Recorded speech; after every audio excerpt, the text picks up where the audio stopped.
Do you know what your attachment style is? Have you heard of that before? An attachment style is the pattern behind how you connect with the people closest to you, like your partners, your parents, and your friends. Think of it like a blueprint that shapes how comfortable you are with intimacy, independence, and expressing your emotions.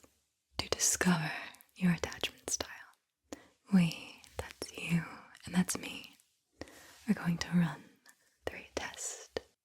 And this test has a series of statements that relate to 3 major attachment patterns. And you are going to tell me if the statements you hear are true to your experience. You will learn more about each attachment style at the end of the test.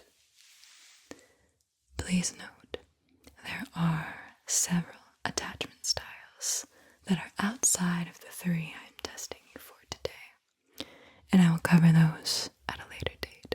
Understanding your attachment style helps you foster healthier connections and handle relationship challenges.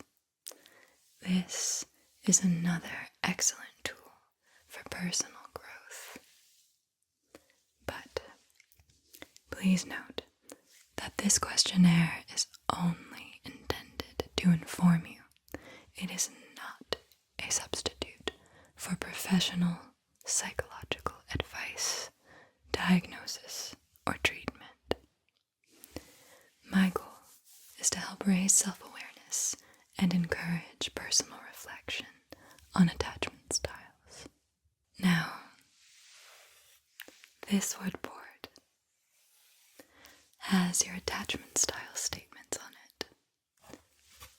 There are 3 rounds to this test. Each round contains a series of statements. After you hear each statement, I need you to tell me whether or not that statement is true to you and your experience.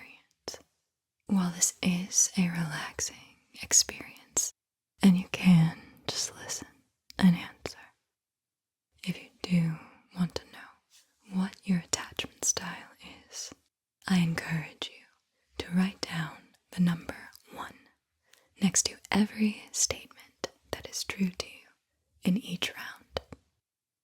You will add all your ones up at the end.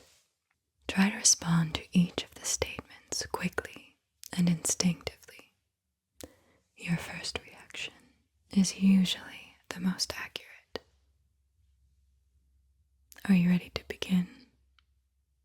Good. I will let you know when each round starts and ends so you can label it accordingly. And we are now starting round A. Round A. There are 14 statements in round A. Round A, statement 1. You often worry your partner will stop loving you. Is this statement true to you? As a reminder, you are writing down the number 1 if this statement is true to your experience. Statement 2. You feel that once someone gets to know the real you, they won't like who you are. Is that true? If it is, write down the number 1, okay? Statement 3. When you're not involved in a relationship, you feel somewhat anxious and incomplete.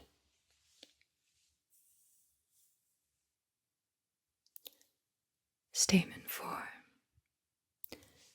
When your partner is away, you're afraid they might become interested in someone else. Statement 5. When you show your partner how you feel, you're afraid they won't feel the same way about you. Statement 6. You think about your relationships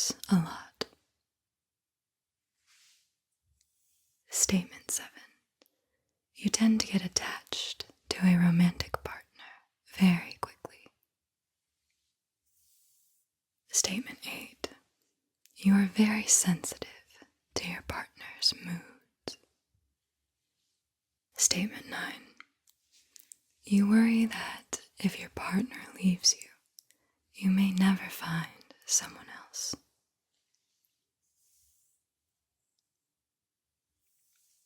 Statement 10. During a conflict, you tend to impulsively do or say things you later regret, rather than be reasonable about things.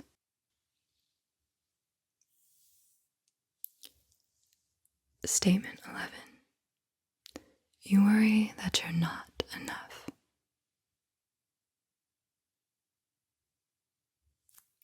Statement 12. If you notice that someone you're interested in is checking out other people, it makes you feel depressed. Statement 13. If someone you've been dating begins to act cold and distant, you worry that you've done something wrong. Statement 14. If your partner was to break up with you, you'd try your best to show them what they're missing. A little jealousy can't hurt anything, right?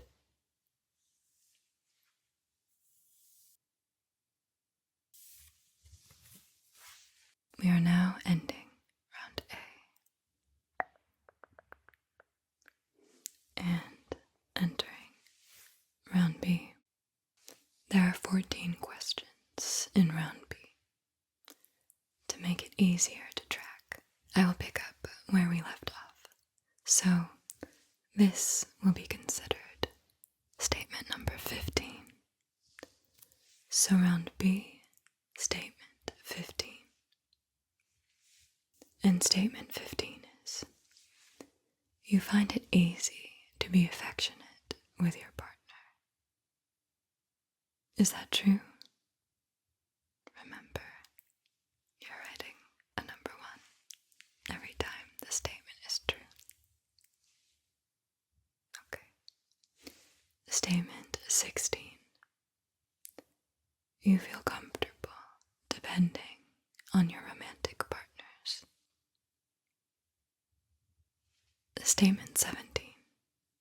You are generally satisfied with your romantic relationships.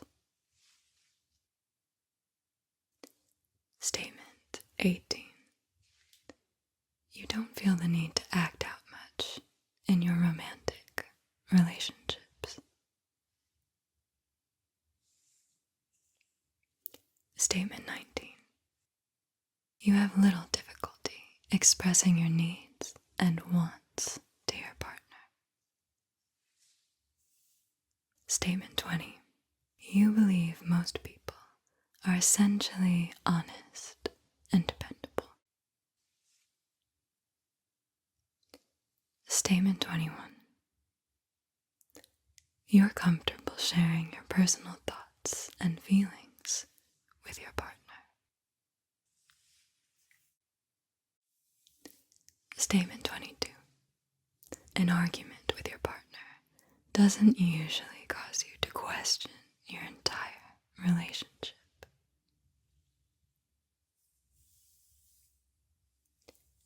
Statement 23. Sometimes people see you as boring because you create very little drama in relationships.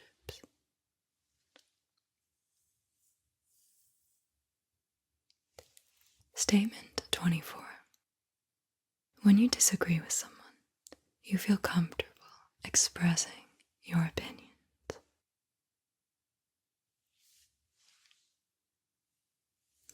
Statement 25. If you notice that someone you're interested in is checking out other people, you feel a pang of jealousy, but it's fleeting. Statement 26. If someone you've been dating begins to act cold and distant, you might wonder what's happened, but you'll know it's probably not about you. Statement 27. If someone you've been dating for several months tells you they want to stop seeing you, you'd feel hurt at first, but you'd get over it. Statement 28. You won't have much of a problem staying in touch with your ex and keeping it strictly platonic. After all, you have a lot in common. And that marks the end of round B. We are now ending round B.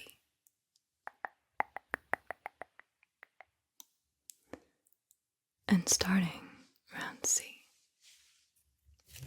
We are now starting round C. There are 14 questions in round C, and again, I'm picking up where we left off. So this will be considered statement 29. Round C, statement 29. And statement 29 is: you find that you bounce back quickly after a breakup. It's weird how you can just put someone out of your mind. Is that true? Remember, put a 1 if it is. Statement 30. You find it difficult to emotionally support your partner when they are feeling down.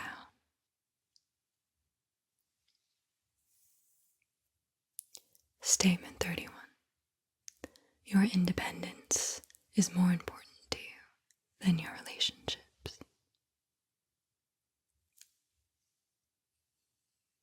Statement 32. You prefer not to share your innermost feelings with your partner. Statement 33. You find it difficult to depend on romantic partners. Statement 34. You sometimes feel angry or annoyed with your partner without knowing why. Statement 35. You prefer casual sex with uncommitted partners to intimate sex with one person.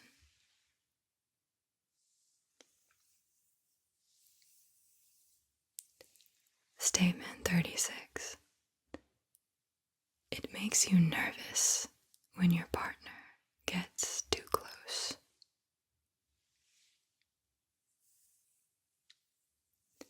Statement 37.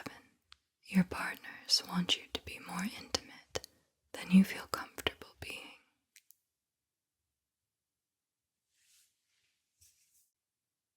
Statement 38. You miss your partner when you're apart, but when you're together, you feel the need to escape. Statement 39. You hate feeling that other people depend on you.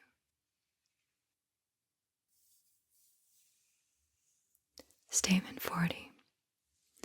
If you notice that someone you're interested in is checking other people out, you feel relieved.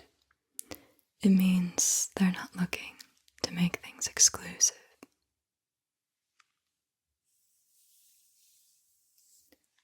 Statement 41.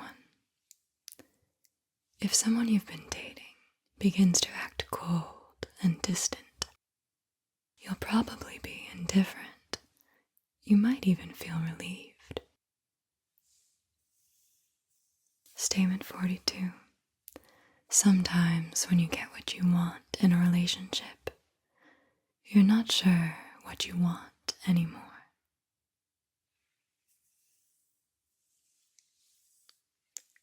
And that marks the end of round C and the end of our assessment. You have successfully completed the test to determine your attachment style. To reveal your attachment style, you will need to do some light addition. All you have to do is add up the number of ones you had for each round. And the higher you scored toward 14 in each round, the more likely you are to display characteristics of that particular attachment style. Let's start with the first round. Round A. You should be adding up the number of ones for the statements that were true to you in round A. Round A represented an anxious attachment style. If you scored closer to 14 in this area, you yearn for and crave connection and intimacy. You may get involved in relationships quickly and want commitment as soon as possible. You desire to get as close as you can to your romantic partners, and you may struggle with the fear that your partner doesn't want to be as close as you do. You may often doubt their love for you. The start of any relationship consumes you. You spend most of your time thinking about your relationship, and this might feel like an intense emotional roller coaster that rotates between intense euphoria and fear over how the relationship will evolve. It is likely that you are extremely sensitive to your partner's moods and actions, to the point of wondering if they're upset over things you have done. You take things personally, and you want to do whatever you can to fix anything that isn't going right for your partner. You likely give more in your relationship than your partner does. If you feel like your partner is pulling away or not paying enough attention to you, it's easy for you to get upset. As a result, a lot of negative emotions bubble up, causing you to act out and say or do things you later regret. You struggle with appropriate boundaries. That was round A, the anxious attachment style.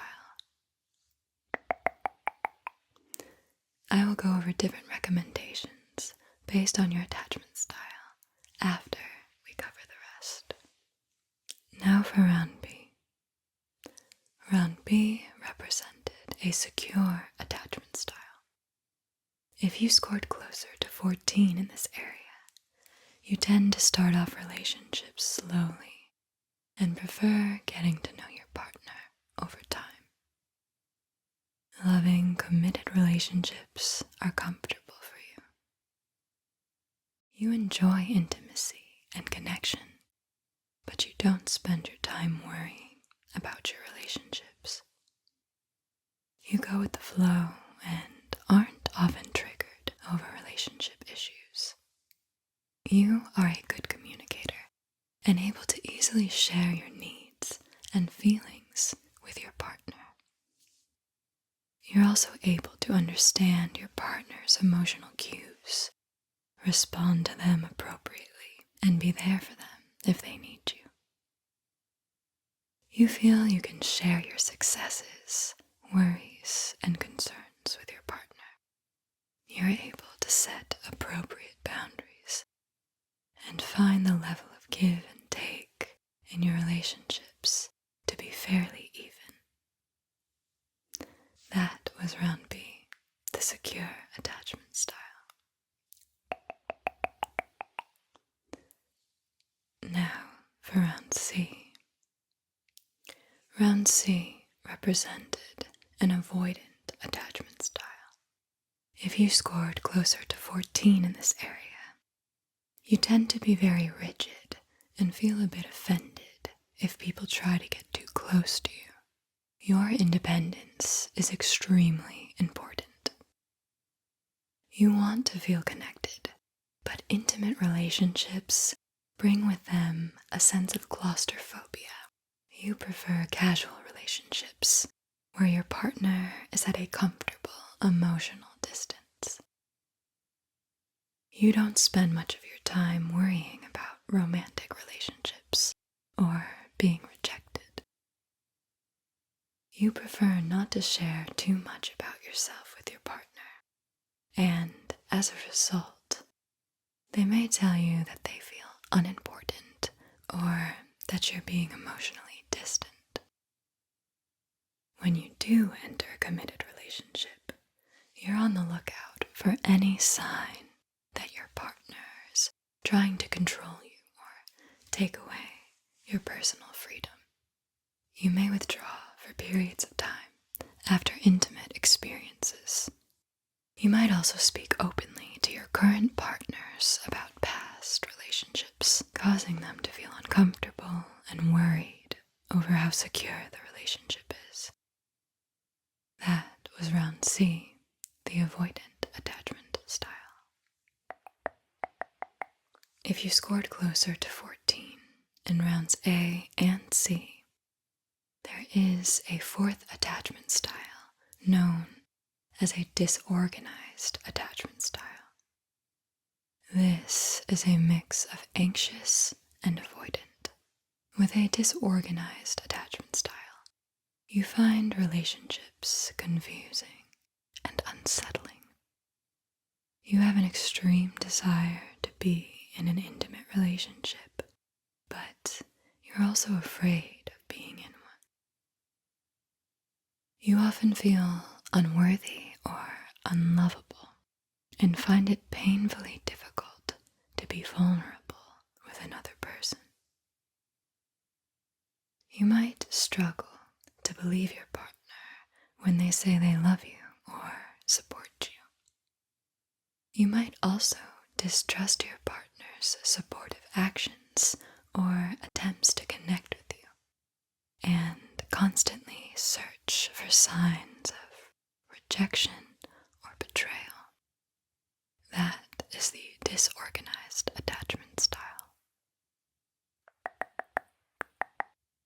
You can still achieve healthy relationships with any of these attachment styles, and attachment styles are known to change over time through life's experiences. So, let's go over a few ways you can grow with your attachment style. Please keep in mind, this is not an exhaustive list of everything you can do. Your attachment style is believed to have stemmed from childhood interactions with primary caregivers. An anxious attachment style typically stems from a childhood where one or both parents were present and then suddenly absent. This can be an emotional or a physical absence. As you get older, this experience causes you to question the dependability of others. And if that wasn't part of your childhood experience, it is worth noting that an anxious attachment can develop from early dating experiences as well. If someone cheated on you or you were rejected multiple times, that can also form an anxious attachment style. This results in jealousy, possessiveness, and a constant need for validation and reassurance from your partner. It's like you're unable to shake suspicions and unconsciously anticipate abandonment. The first major recommendation to achieving healthy relationships is by going to therapy. Therapy will allow you to unpack your childhood and heal your past in a safe, supportive space. Next is to identify someone who has a secure attachment style and learn from them, while simultaneously taking steps to build up your self-esteem. You can do this by prioritizing your own needs and physical health, and by becoming aware of your thoughts and beliefs and actively challenging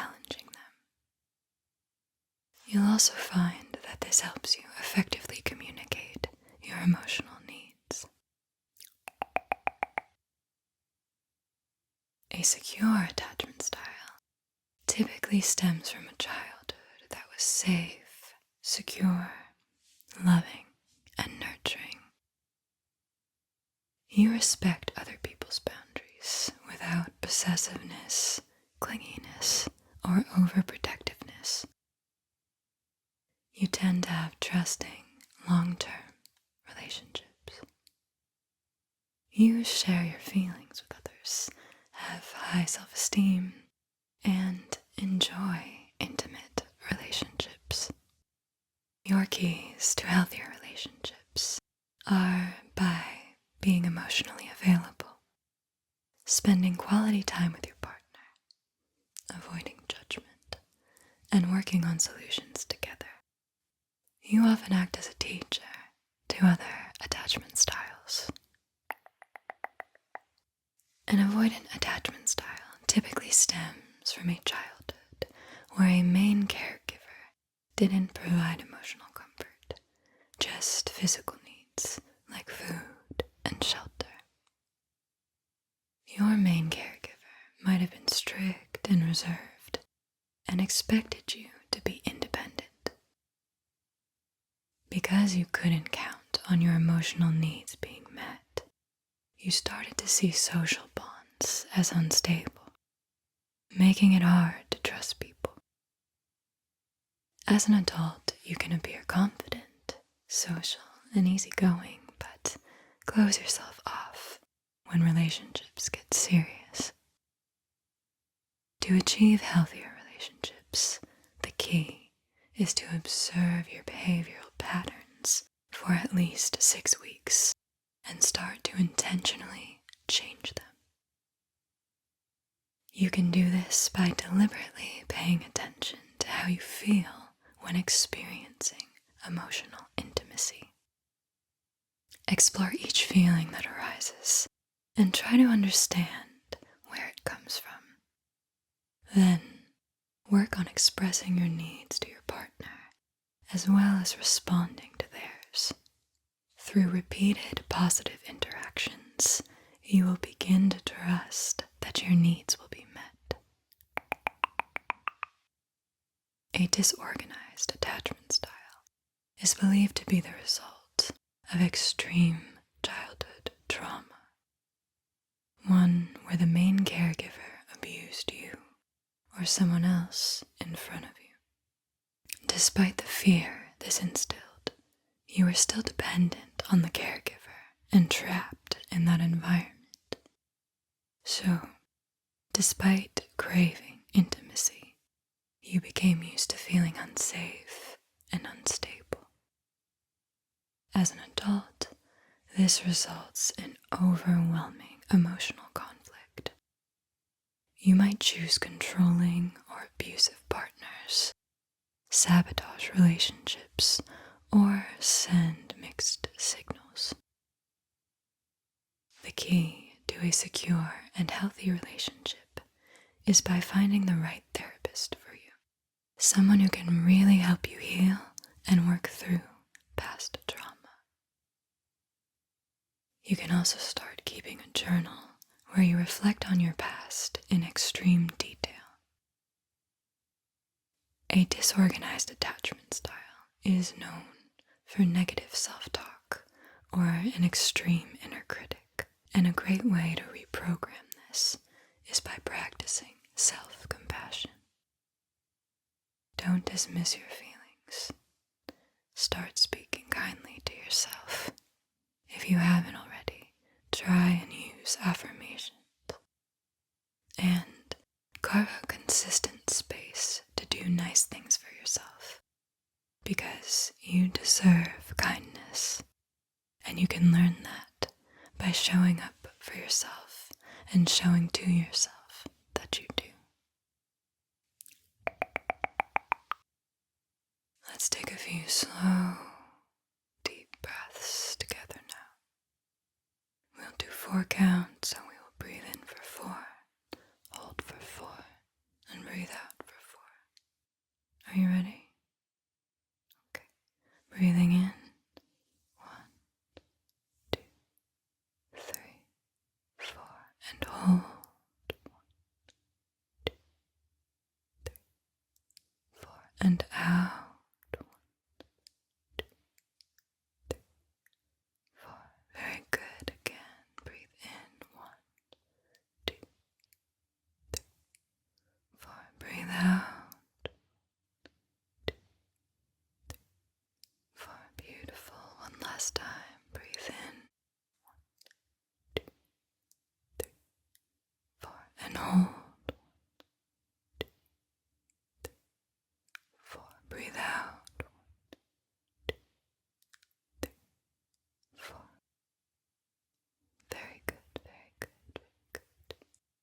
intentionally shedding any tension you might feel, allowing yourself to feel a flicker of excitement starting to sprout, and allowing that flicker to grow and bloom with excitement for all the ways your life continually improves. Feeling gratitude for yourself, for your journey, for your own self-awareness, and knowing that you are not alone. You are never alone. We are all walking each other home. On my left